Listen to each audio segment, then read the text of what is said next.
all that is in thine heart. And as for those thine asses that were lost 3 days ago, set not thy mind on them, for they are found. And on whom is all the desire of Israel? And on whom is all the desire of Israel? Is it not on thee and on all thy father's house? And Saul answered and said, Am I not a Benjamite, of the smallest of the tribes of Israel, and my family the least of all the families of the tribe of Benjamin? Wherefore then speakest thou so to me? Now, very important. That phrase in verse 20, when he said, on whom is all the desire of Israel, that's a key phrase. He's saying you're important to Israel. You're very important. Now, Saul is saying, to me, I'm nobody. I'm nobody. Often, when people that have this spirit have some area in their makeup where there's low self-esteem. There's something in them, there's a gap in them that needs to be filled. It should be filled with God, but it's not. It should be filled with God. It should be gone. There should be no gap, but it's not. So imagine a person like that having a big need in them, now becoming important. Well, the thing that made him important becomes important to them. Well, for Saul, who's about to make him important? The people.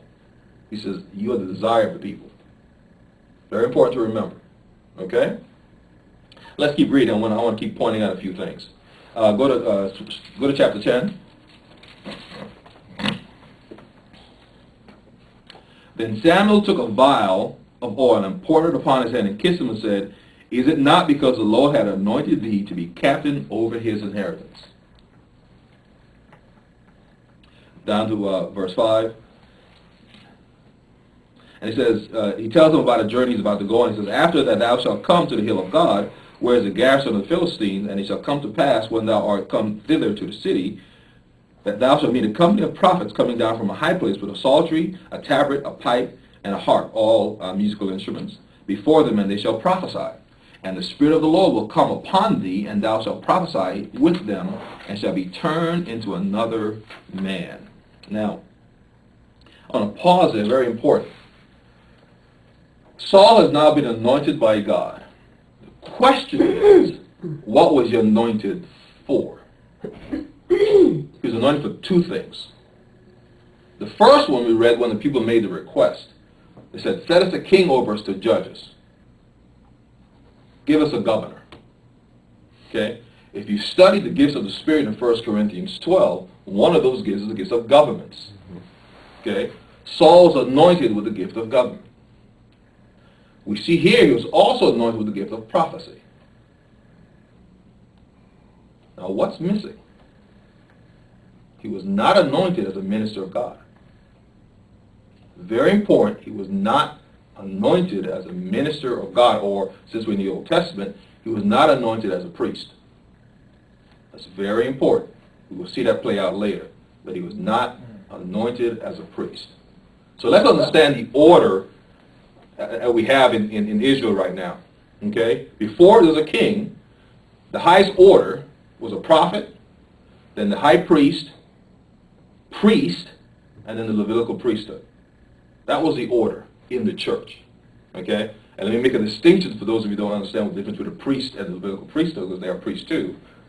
The priests were specifically those chosen by God to serve inside of the sanctuary.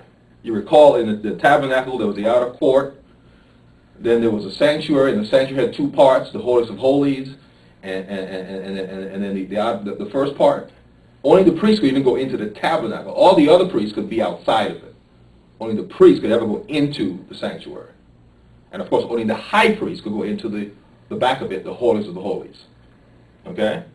So the order, prophet, high priest, priest, Levitical priesthood. Now we have this new thing, a king. But he's nowhere in this order. He stands separate. He stands separate. Which means, it's very important, he does not have the authority to do the things prophets and priests have the authority to do. Very important. We'll show why that's important later on. Hey, so I had a question. Yeah, I was just going to ask, since he was a Benjaminite and not a Levite, how